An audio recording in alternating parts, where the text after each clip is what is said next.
കൂട്ടുകാരെ, കുഞ്ഞുമോൾ വ്ളോഗ്സിൻ്റെ പുതിയൊരു വീഡിയോയിലേക്ക് എല്ലാവർക്കും സ്വാഗതം. അപ്പോൾ ഇന്ന് നമ്മളൊരു അടിപൊളി ടിപ്പാണ് കേട്ടോ കാണിക്കുന്നത്. അതായത് കണ്ടില്ലേ, നമ്മുടെ വീട്ടിലൊക്കെയുള്ള സ്വിച്ചുകളിൽ ഇത് നമ്മുടെ അടുക്കളയിലുള്ള സ്വിച്ചാണ് കേട്ടോ. ഈ പുകയൊക്കെ കത്തിക്കുന്ന അടുപ്പിൻ്റെ ആ ഭാഗത്തുള്ളൊരു സ്വിച്ച് ബോർഡാണ് കേട്ടോ. ഒട്ടുമിക്ക വീട്ടിലും എല്ലാ സ്വിച്ചുകളും ഇതുപോലെ വൈറ്റ് ആയിരിക്കും, പക്ഷേ അതിൽ മൊത്തം അഴുക്ക് നിറഞ്ഞിരിക്കുകയായിരിക്കും. എത്ര ചെയ്താലും ഇല്ല കേട്ടോ. അപ്പോൾ നമ്മൾ ഇന്ന് അതിന് വേണ്ടി ഒരു ടിപ്പ് കണ്ടുപിടിച്ചിട്ടുണ്ട്. അടിപൊളിയായിട്ട് നല്ലോണം ക്ലീൻ ആവും കേട്ടോ ഈ സാധനമൊക്കെ. അപ്പം കുട്ടികൾ മാത്രമല്ല, വലിയവരും അതേ അങ്ങോട്ട് ഇടുന്ന് നടക്കുമ്പോൾ സ്വിച്ചുമ്പോൾ തൊട്ടിട്ട് ഈ പറഞ്ഞ പോലെ കറിയും കാര്യങ്ങളൊക്കെ വരും. നമ്മളിപ്പോൾ കുട്ടികളുള്ള വീട്ടിൽ മാത്രമൊന്നുമല്ല കേട്ടോ, ഇപ്പോൾ ഇവിടെ എല്ലാവരും വലിയ ആൾക്കാരാണ്. പക്ഷെ എന്നാലും ഈ സ്വിച്ച് ബോർഡുമ്മയൊക്കെ നമ്മൾ അങ്ങോട്ടും ഇങ്ങോട്ടും തൊടുമ്പോൾ കരിയും ഇതൊക്കെ വരും കേട്ടോ.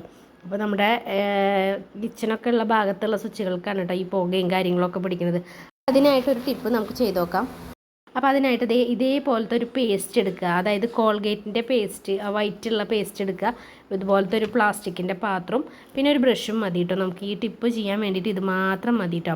അപ്പോൾ അതായത് ഞാൻ ഈ പേസ്റ്റ് നമ്മുടെ ഈ പ്ലാസ്റ്റിക്കിൻ്റെ പാത്രത്തിലേക്ക് ഇടുന്നുണ്ട് കേട്ടോ. നമുക്ക് വേറൊരു സാധനം വേണ്ട, ഇത് മാത്രം മതി കേട്ടോ. നമുക്കിത് അടിപൊളിയായിട്ട് ക്ലീൻ ചെയ്യാൻ പറ്റും കേട്ടോ. അപ്പോൾ പിന്നെ ഈ ബ്രഷ് എടുത്തിട്ടുണ്ട്. ബ്രഷ് ജസ്റ്റ് ഒന്ന് നനയ്ക്കുക കേട്ടോ. നനച്ചതിന് ശേഷം നന്നായിട്ട് ഇതൊന്ന് ജസ്റ്റ് ഒന്ന് മിക്സ് ചെയ്ത് കൊടുക്കുക കേട്ടോ. വെള്ളം ഒട്ടും നനയ്ക്കരുത്, മറ്റേ ബ്രഷ് ഒന്ന് മാത്രം നനച്ചു കൊടുത്താൽ മതി കേട്ടോ. എന്നിട്ട് നന്നായിട്ട് ഈ കോൾഗേറ്റ് ഒന്ന് നന്നായിട്ട് നമുക്കൊന്ന് മിക്സ് ചെയ്ത് കൊടുക്കുക കേട്ടോ. അങ്ങനെ കട്ട പിടിച്ചിട്ടല്ലേ ഇരിക്കണേ, അതൊന്ന് നന്നായിട്ട് അങ്ങോട്ട് മിക്സ് ചെയ്ത് കൊടുക്കുക. കോൾഗേറ്റൊക്കെ മിക്സ് ചെയ്തതിന് ശേഷം നമ്മുടെ അഴുക്ക് പിടിച്ച സ്വിച്ചുമ്പോൾ നമുക്കിത് നന്നായിട്ടൊന്ന് ഉരച്ചു കൊടുക്കുക കേട്ടോ. ഉരയ്ക്കുമ്പോൾ തന്നെ നിങ്ങൾക്ക് പെട്ടെന്ന് തന്നെ അതിൻ്റെ മാറ്റം നിങ്ങൾക്ക് കണ്ടാൽ തന്നെ അറിയാം കേട്ടോ.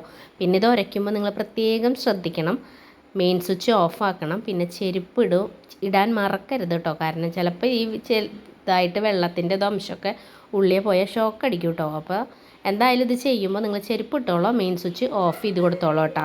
പിന്നെ കണ്ട ഉരയ്ക്കുമ്പോൾ ഉണ്ടാവുന്ന മാറ്റങ്ങൾ നിങ്ങൾക്ക് നേരിട്ട് ഇപ്പോൾ കാണാൻ പറ്റും. നമ്മൾ ജസ്റ്റ് വേറെ ഒന്നും ചേർത്തിട്ടില്ല, ഈ കോൾഗേറ്റ് മാത്രമേ ചേർത്തിട്ടുള്ളൂ. എന്നിട്ട് നന്നായിട്ട് ഉരച്ചെടുക്കുമ്പോൾ എന്തൊക്കെയാണ് കണ്ട ഇവിടെ മാറ്റങ്ങൾ നോക്കി നോക്ക്. നല്ലോണം നിറം മാറുന്നുണ്ട് കേട്ടോ. നന്നായിട്ട് കണ്ട. നമ്മൾ അധികം ബലം പിടിക്കൊന്നും വേണ്ട, ഈ ബ്രഷ് വെച്ചിട്ട് തന്നെ ജസ്റ്റ് ഒന്ന് ഉരച്ചു കൊടുത്താൽ മതി കേട്ടോ. അപ്പം നല്ലോണം വെട്ടി തിളങ്ങും കേട്ടോ. അപ്പോൾ ഇത് നമുക്കൊരു മാസത്തിലൊരിക്കലൊക്കെ ഇതുപോലെ ചെയ്ത് കൊടുത്തിട്ടുണ്ടെങ്കിൽ നല്ലതായിരിക്കും കേട്ടോ, അടിപൊളിയായിരിക്കും. അപ്പോൾ കണ്ടില്ലേ, നന്നായിട്ട് ഉരച്ച് തന്നെ ഞാൻ ക്ലീൻ ആക്കുന്നുണ്ട് കേട്ടോ. അപ്പോൾ ഈ മറ്റേ പോയിൻറ്റുകളൊക്കെ ഉണ്ടാവില്ലേ, അതിൻ്റെ ഉള്ളിലൊക്കെ നിങ്ങൾ ഉരയ്ക്കുമ്പോൾ നിങ്ങൾ ശ്രദ്ധിച്ചോളൂ കേട്ടോ.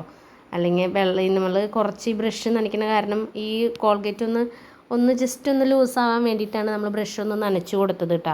അപ്പോൾ ചിലപ്പോൾ വെള്ളത്തിൻ്റെ ഇതൊക്കെ ഉണ്ടെങ്കിൽ ചിലപ്പോൾ ഷോക്ക് അടിക്കാനുള്ള ചിലപ്പോൾ സാധ്യതയുണ്ട്. അപ്പോൾ നിങ്ങൾ ശ്രദ്ധിച്ചിട്ട് വേണം കേട്ടോ അത് ചെയ്യാൻ വേണ്ടിയിട്ട്.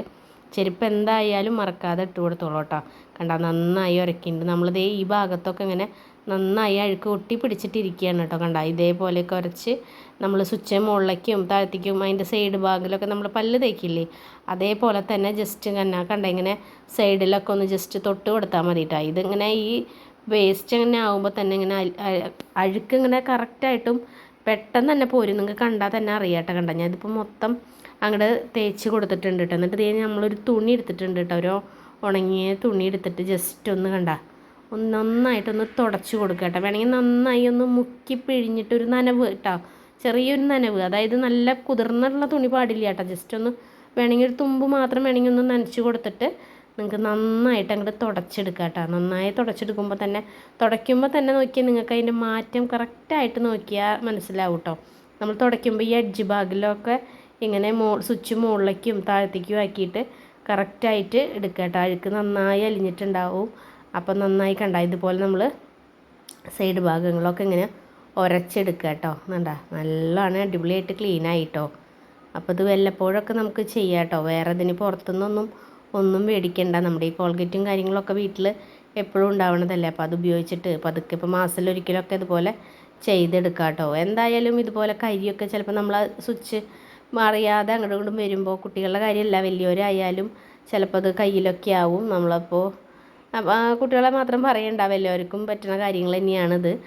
അപ്പോൾ നന്നായിട്ട് ക്ലീൻ ആയിട്ടുണ്ട്. ഞാൻ എല്ലാ ഭാഗവും കറക്റ്റായിട്ട് അങ്ങോട്ട് തുടച്ചെടുക്കുന്നുണ്ട് കേട്ടോ. കണ്ട എന്താ മാറ്റം നോക്കി നോക്ക്, അടിപൊളിയാണ്. കണ്ട ഇവിടെ ഒട്ടി പിടിച്ചിട്ട് കുറച്ച് സാധനങ്ങൾ ഇരുന്നോർന്നു, അതും ജസ്റ്റ് ഒന്ന് ആ ഭാഗത്തുമ്പോൾ നമ്മളൊന്ന് മുറുക്ക തുടച്ച് കഴിഞ്ഞിട്ടുണ്ടെങ്കിൽ അതും നമ്മുടെ പോരും കേട്ടോ, കയ്യിൽ പോരും. അപ്പം നമ്മൾ അടുക്കളയിൽ പുകയൊക്കെ കത്തിക്കുന്ന അടുപ്പിൻ്റെ ആ ഭാഗത്ത് വെള്ള സ്വിച്ച് വെച്ചിട്ടുണ്ടെങ്കിൽ അവിടെയൊക്കെയാണ് ഇതുപോലെ കൂടുതലായിട്ട് വരിക. പിന്നെ അവിടെ നിന്ന് നമ്മളിപ്പോൾ വേറെ കിച്ചനൊക്കെ ഉണ്ടെങ്കിൽ അവിടേക്കും ചെറുതായിട്ട് കളർ വരും കേട്ടോ. അപ്പോൾ ഞാൻ ഈ സ്വിച്ച് ഇങ്ങനെ ഇട്ടപ്പോൾ കണ്ട ലൈറ്റിൻ്റെ ഇത് അങ്ങോട്ട് കൂടെ ആക്കുമ്പോൾ ഇതാവുകയാണ് കേട്ടോ. അപ്പോൾ ഞാൻ നന്നായിട്ട് തുടച്ച് വൃത്തിയാക്കിയിട്ടുണ്ട്. പിന്നെ ഇത് നമ്മുടെ ഡൈനിങ് ഹാളിലത്തെയാണ് കേട്ടോ. അടുക്കള കഴിഞ്ഞിട്ട് ഡൈനിങ് ഹാളിലേക്ക് ആകുമ്പോഴും അവിടെയും ഒരു ചെറുതായിട്ട് ഇങ്ങനെ പുക അടിക്കുന്ന കാരണം, അവിടെ നിന്ന് ഇങ്ങനെ പുക അടിക്കുന്ന കാരണം ഒരു കളർ വ്യത്യാസം അതുപോലെ ഇടയ്ക്ക് വരും കേട്ടോ. നമ്മൾ ഹാളിലത്തെ ഒന്നും അങ്ങനെ പെട്ടെന്ന് ഇതുപോലെ കളർ മാറില്ല. അടുപ്പ് കത്തിക്കുന്ന ഭാഗത്തു നിന്നാണ് ഇങ്ങനെ പുകയടിക്കുക. പിന്നെ പെട്ടെന്ന് നമ്മൾ അടുക്കളയിൽ നിന്നൊക്കെ കിച്ചണിൽ നിന്നൊക്കെ വരുമ്പോൾ അറിയാതെ എന്തെങ്കിലുമൊക്കെ ഉണ്ടെങ്കിൽ കയ്യിൽ ഇങ്ങനെ പെട്ടെന്ന് ഇതുമ്പോൾ നമ്മൾ തൊടുമ്പോൾ ഇതാവുമല്ലോ. തൊട്ട് കഴിഞ്ഞപ്പോൾ നല്ലൊരു ഗ്ലേസിങ്ങും വന്നിട്ടോ. ഈ കോൾഗേറ്റ് ഉപയോഗിച്ച് ക്ലീൻ ചെയ്തപ്പോൾ നല്ലൊരു ഗ്ലേസിങ്ങും ഒക്കെ വന്നിട്ടുണ്ട് കേട്ടോ. അടിപൊളിയായിട്ടുണ്ട് കേട്ടോ. അപ്പോൾ എന്തായാലും എല്ലാവരും ഒന്ന് ട്രൈ ചെയ്ത് നോക്കണം. ഇനി ഞാൻ പുറത്തുള്ള കുറച്ച് 2-3 കിച്ചൺ നമ്മുടെ കിച്ചണിലും അവിടെ ഇവിടെയൊക്കെ ഉള്ള സ്വിച്ചുകളും ഒക്കെ ഒന്ന് ക്ലീൻ ചെയ്തിട്ട് വരാം. കണ്ടോ, അപ്പോൾ അടിപൊളിയായിട്ടുണ്ട്. അപ്പോൾ ഈ ടിപ്പ് എല്ലാവരും ചെയ്ത് നോക്കിയോളൂ കേട്ടോ. എന്തായാലും വർക്ക് ചെയ്തെന്ന് വെച്ചാൽ നിങ്ങൾ ചെയ്തിട്ട് സെറ്റായെന്ന് വെച്ചാൽ നിങ്ങൾ കമൻറ്റ് ബോക്സിലൂടെ അറിയിക്കാൻ മറക്കരുത് കേട്ടോ. അപ്പോൾ അതാ ഞാൻ പിന്നെ ശരിക്കും കരി പിടിച്ചിട്ടുള്ളൊരു നമ്മുടെ അടുപ്പ് കത്തിക്കണ ആ ഭാഗത്തുള്ള ഒരു ഇതാണ് കേട്ടോ. ഞാൻ ഇവിടെയും കൂടി ഞാനൊന്ന് ജസ്റ്റ് ആക്കിയിട്ടുണ്ട്. ആക്കുമ്പോൾ തന്നെ കണ്ട, ഞാൻ ഉരയ്ക്കുമ്പോൾ തന്നെ നല്ലോണം ക്ലീൻ ആവുന്നുണ്ട് കേട്ടോ. കണ്ടില്ലേ, അടിപൊളിയായിട്ട് ക്ലീൻ ആവുന്നുണ്ട്. ഞാൻ വെള്ളം ഒന്നും ചേർത്തിട്ടില്ല. നമ്മൾ ആ കോൾഗേറ്റ് മിക്സ് ചെയ്തത്, അപ്പോൾ എത്ര സ്വിച്ച് ബോർഡ് ഉണ്ടെന്ന് വെച്ചാൽ അതിനനുസരിച്ച് നിങ്ങൾ മിക്സ് ചെയ്തിട്ട് ഇതുപോലെ അടച്ച് നന്നായിട്ട് ഉരച്ചെടുത്ത് കഴിഞ്ഞിട്ടുണ്ടെങ്കിൽ നല്ല അടിപൊളി വെട്ടിത്തിളങ്ങണ പോലെയുള്ള സ്വിച്ച് ബോർഡായിരിക്കും കേട്ടോ നമുക്ക് കിട്ടുക. അപ്പോൾ എന്തായാലും എല്ലാവരും ട്രൈ ചെയ്ത് നോക്കുക. അപ്പോൾ എൻ്റെ വീഡിയോ വൈൻഡപ്പ് ചെയ്യാറായിട്ടുണ്ട്. അപ്പോൾ ഈ ടിപ്പ് നിങ്ങൾക്ക് ഇഷ്ടപ്പെട്ടിട്ടുണ്ടെങ്കിൽ നിങ്ങളുടെ കൂട്ടുകാർക്കും മറ്റും എല്ലാവർക്കും ഷെയർ ചെയ്ത് കൊടുത്തോളൂ. അപ്പോൾ എല്ലാവർക്കും അടുത്തൊരു പുതിയൊരു വീഡിയോ ആയിട്ട് വരാം. അപ്പോൾ എല്ലാവർക്കും ടാറ്റ ബൈ ബൈ.